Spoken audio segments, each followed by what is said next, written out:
Can a Megillah be written in English and used by somebody who does not understand Hebrew? Now, this question, I imagine, sounds bizarre to almost everybody watching this. But actually, it was a project that my wife and I, it was her idea, undertook 3 years ago. You see, our son doesn't understand Hebrew.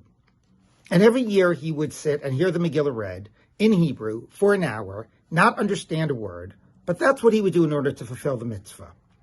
And my wife, who is very wise, said, listen, there actually is a Mishna that says that a Megillah can be written in other languages.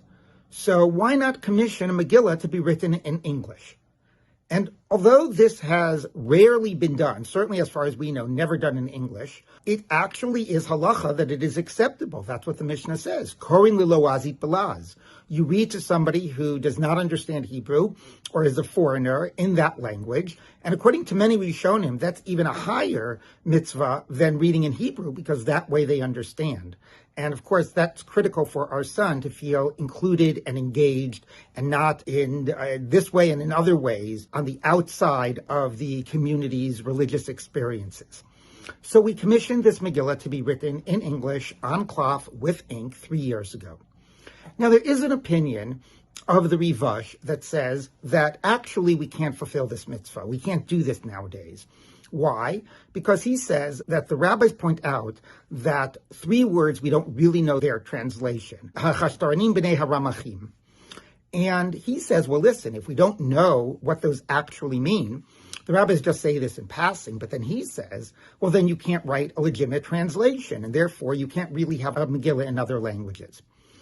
Now, of course, that is a pretty radical and hard to understand conclusion, because if that really translated into the fact that this whole ruling of the Mishnah was meaningless and inapplicable, then the Gemara should have said it. And anyway, how do you explain the Mishnah? So presumably, what the rabbis are teaching us, that you can have it in other languages, is you do the best translation possible, and that counts as a translation.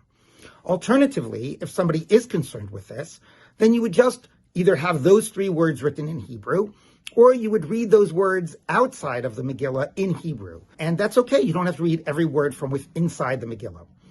And actually, the Rivash makes it clear, and the Ramban makes it clear, that for at least 100 years, this was the practice in Spain, to have Megillahs written in the vernacular and to have them read for the women and the children who did not understand Hebrew. In the next video, we'll look at a question about who can read this Megillah, but it starts with the idea that such a Megillah is kosher, and this is what we've been doing for our son with the Megillah that we had written for the last 3 years.